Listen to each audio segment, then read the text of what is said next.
Apart from money and properties, what did Babangida really gain from power? He lost his beautiful wife. He lost. Look at him there. I saw his son behind him. Look at him. Is he proud of this country? Is he having the best of this country? His state, Niger State, a great percentage of it has been taken over by bandits. Niger State, that Peter Obi says can feed the whole of Nigeria, has been overrun by bandits, several local government areas. I remember in those days when we used to drive from Abuja to Mina with his house up the hill and all that. You can't drive that road at night again between Abuja and Mina. I remember I passed that road midnight, 1 a.m. Today, the country that he had an opportunity to give the right direction to is a shadow of itself. What did Babangida really gain from power? He executed some of his best friends, including Mama Vasta, that the whole world pleaded for. He cowardly nullified the fairest and most credible election in the history of this country. Cowardly. He had an opportunity to make history. He messed it up. Abiola was a very good friend of his, but he died in detention because of his mandate that he won. June 12 election that he won. I remember what it took us to vote that time. Babangida set the nation backwards very many years backwards. And some other people in that room where they were gathered helped to set us further backwards. And I know the lives that were lost during the June 12 protests. I know how many government properties were burnt during June 12 protests. I know how much Babangida spent in building SDP secretariat and NRC secretariats for the parties. 2 buildings each, all over the country. All over the country. The one in Ughelli, one is in the GRA, one is in along the Ughelli Patani Road. Some of them are wasting all over the country. 774 times 2 secretariats, and then you nullify the elections. These people don't have value for this nation. They don't have value for the electoral process. They don't have value for laws. That is treasonable. In decent societies, he should have been in prison. He was, the book, I've not seen it, but the reviewer said that the results, the summary of the results was an appendix in the back of the book. What are you trying to achieve? What are you trying to achieve? You had an opportunity to put this nation aright. Now, lives were lost. Abiola died. Properties were destroyed. He started the structural adjustment program that gradually led to the devaluation of our naira to where we are now. That stupidity was built upon by others, and we are where we are today. I don't want to think that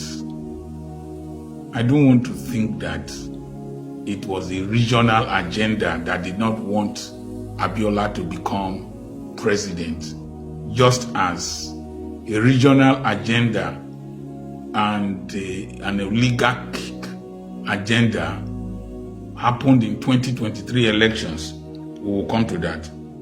So, for me, he described himself as an evil genius, but God outsmarted him.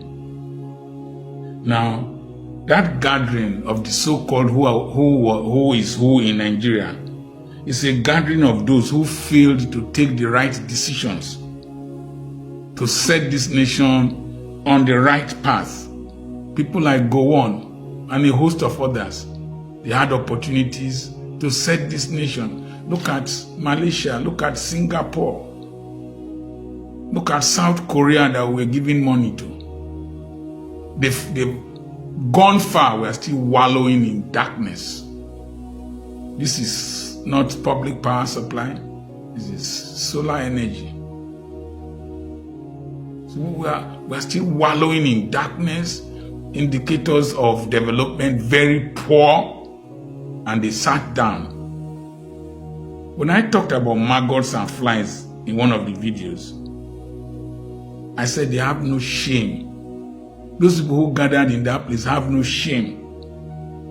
And it is so regrettable that when he said that he regretted annulling June 12 elections, that Abiola won the elections, when they clapped, it sounded like the wings of flies. You know, when you drive flies, you go, whoa. It was so nauseating, so annoying to see them clapping. What were they clapping for? Were they clapping for the death of Abiola? Were they clapping for the death of Kudirat? Were they clapping for the death, the incarceration of Kokori, Frank Kokori, that died and was given a shabby burial? Or are they clapping over the grave of Pa Enahoro? Or are they clapping because of the Nigerians whose businesses were destroyed? Abiola family never recovered from that electoral mishap. Are they clapping because of Nadeco people that ran overseas? What were they clapping for? Nigerians have a very low sense of value. Their value system is very poor. That's why I don't attend meetings. That's why I don't belong to associations. I don't belong to associations.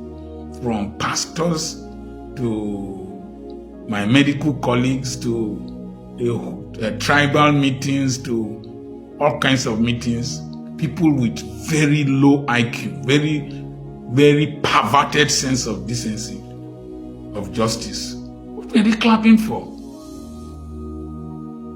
Like as somebody rightly said, a host of them, they should have been in prison. They should have served prison terms. In fact, that book is supposed to be outlawed. Because you accepted criminality, you accepted evil. You see,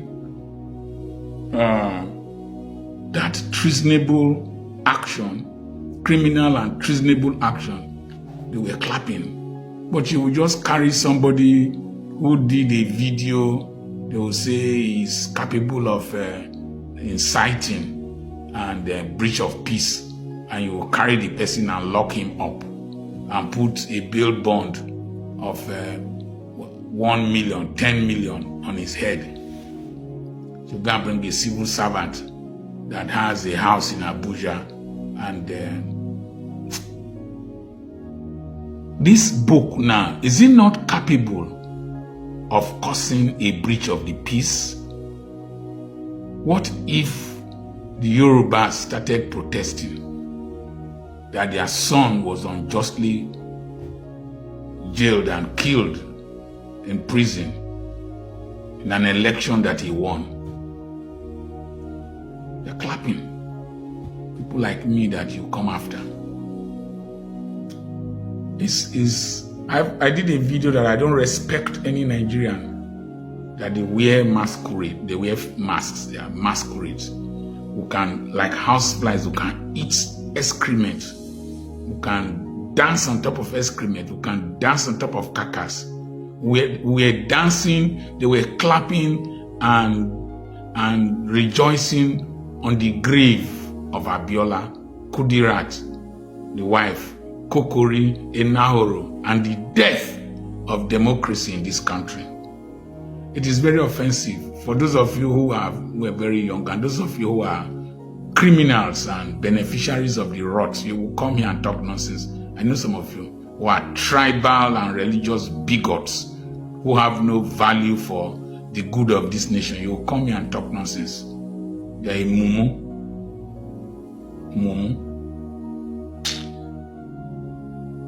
The applause was very sickening.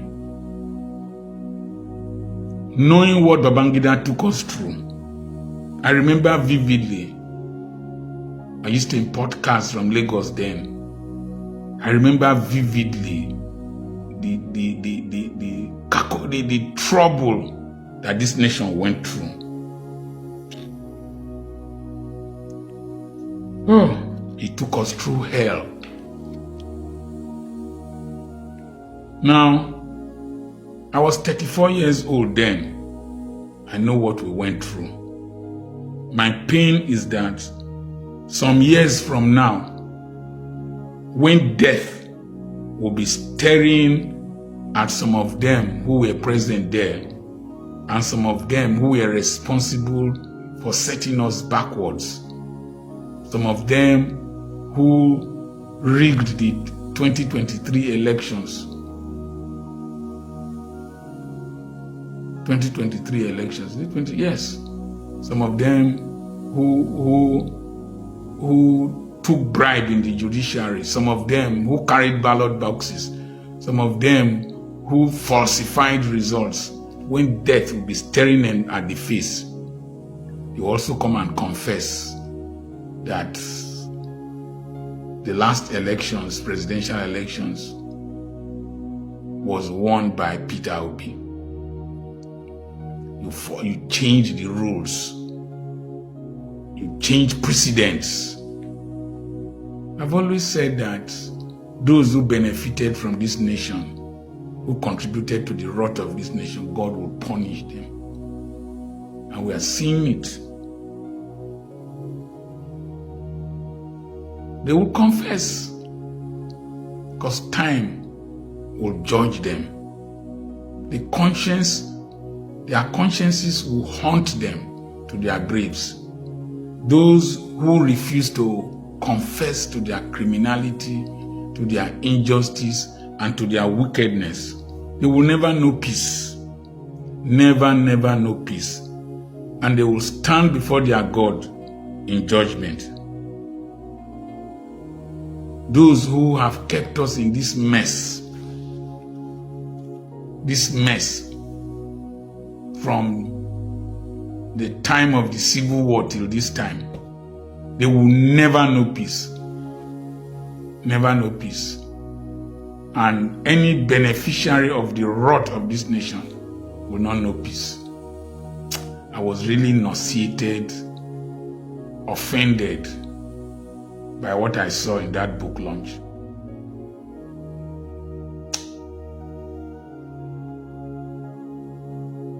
We're stating our points because our grandchildren will watch this video and they will know I was not part of the rots.